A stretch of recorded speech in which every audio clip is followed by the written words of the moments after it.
Why it's challenging to predict porpoising in 2023. The type of Formula One car that was released in 2022 was groundbreaking since it was the first time since the 1980s that ground effects were being used. Out with the old concepts for vehicles whose downforce is produced by sucking the car to the track via powerful Venturi tunnels from the underbody, which some drivers have said they liked driving. One unanticipated result was that porpoising, a fairly well-known side effect of ground effect designs, was also returned. Stick to the end of this video to know more. Also, like and subscribe to our channel to stay updated with all the F1 news.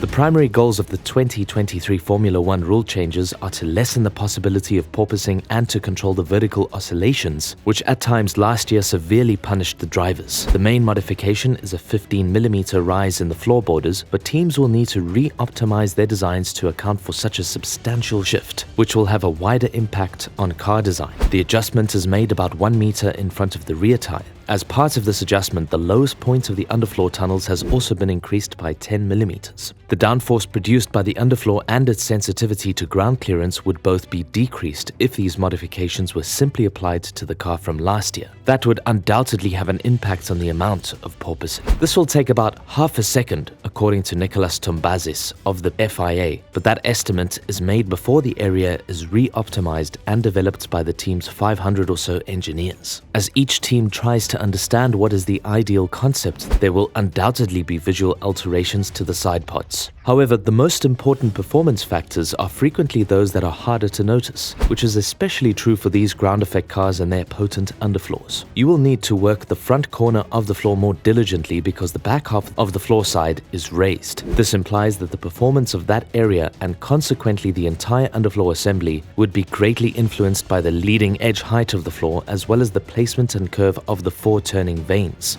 of which we only see the front. Turning more of the input flow outward will make this region of the floor work harder. Lower pressure will result under that area of the underfloor, and the outwash flow produced by these turning vanes will likewise lower pressure at the underfloor's margins farther back where the sides have been raised by 15mm. Additionally, it indicates that the diffuser will draw more of its flow from the outside margins of the underfloor, which are farther from the outside world and closer to the center of the floor's leading edge. The opening of the space between the front wheels and the underfloor's leading edge is the second crucial section. The performance of the underfloor depends on how well open-wheel automobiles can handle the turbulence they produce. Teams achieved this under the pre-2022 restrictions using extremely intricate bargeboard systems, but they are prohibited under the current regulations. Aerodynamicists nevertheless use the same reasoning in a different way despite this. It is not possible to simply shift the front wheels forward and away from the side pod outer corner with the maximum wheelbase set at 3.6 meters. Only Alfa Romeo chose a shorter car previous year, with the majority of teams being on or close to that maximum. However, the Alfa Romeo driver Valtteri Bottas, a former teammate of Hamilton's at Mercedes who was never able to outperform him, thinks that this outcome may be attributed more to the engine than to Hamilton's performance. "I think it was an off-season, no doubt. They struggled with the car massively in the beginning," said Bottas. "Even we sometimes outqualified them, and it didn't seem that Lewis was comfortable in the first half of the season and definitely seemed to be quicker in the second half. But let's see."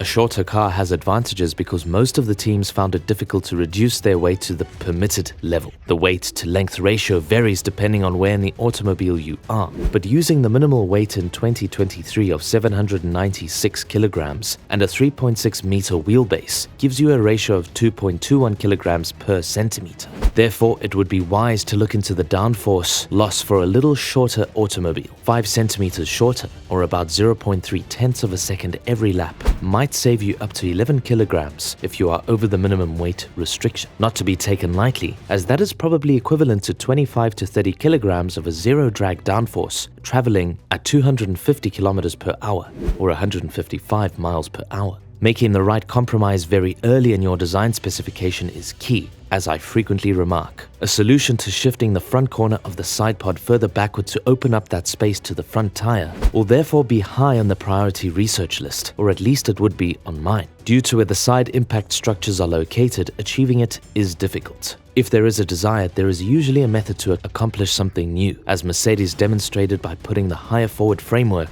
in a fairing that also acted as the mirror mounting. You only need to take care to fully adhere to the rules and, as of late, the rules' intended purpose. The space between the two side impact structures is the undercut that can be seen on the front corner of the side pod of all the cars, but especially the Red Bull and the Ferrari. Mercedes lacked this undercut and instead used a tall triangular radiator intake that was situated at the side of the chassis. Mercedes had maybe the largest gap of the front tire due to this and the innovative placement of the forward upper side impact structure. However, the performance did not support this idea. The only way that high pressure can escape if there is pressure at the radiator inlet and low pressure beneath the floor is if these two pressures are near to each other. That directly affects the performance of the underfloor because it is underneath the automobile. The underfloor performance will be more constant if you can design a body profile that keeps that spillage away from the low pressure under the car, as Red Bull, Ferrari, and a few other manufacturers have done. Moreover, the team principal of the Haas team said about porpoising, "I like the livery. It's undoubtedly a more elevated and modernized look which is fitting as we move into a new era alongside MoneyGram as our title partner," said team boss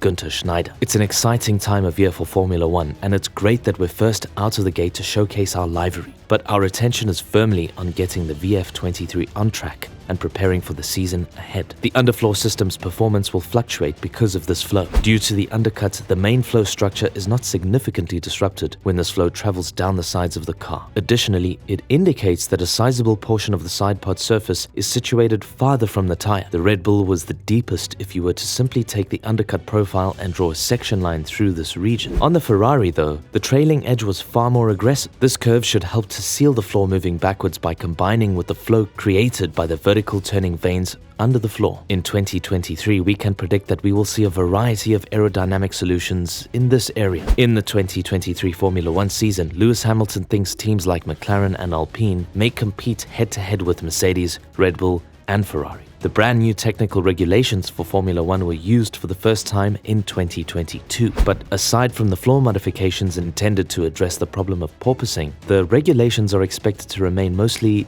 unchanged in 2023. Eric Blandon, Deputy Technical Director of Aston Martin, outlined the reasons why he does not anticipate porpoising to totally vanish from Formula One in 2023. Mercedes was among the teams on the grid who suffered with their cars bouncing during the season as a result of a wave of new technical restrictions that were introduced into the sport for 2022. As a result, adjustments were made in the following campaign with the intention of reducing the problem. Blandon, though, thinks that because of the ground effect of the cars, the issue will continue in some way. It won't disappear completely, Blandon explained in an Aston Martin interview. It's something that's inherent with this set of regulations. You've got big tunnels channeling air underneath a car that is running very close to the ground and effectively has a skirt created by the floor edge that's sealing the air in. This combination is what makes the car susceptible to porpoising.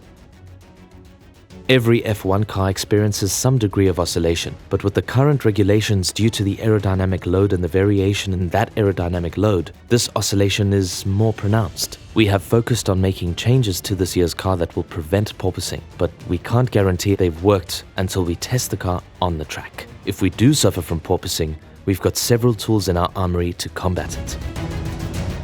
That is all for today. How did you react to the fact that the porpoising is still going on in 2023? Which team will benefit the most? Kindly tell us about your views in the comment section below. Also, don't forget to like and subscribe to our channel. We post F1 related videos on a constant basis. Thank you.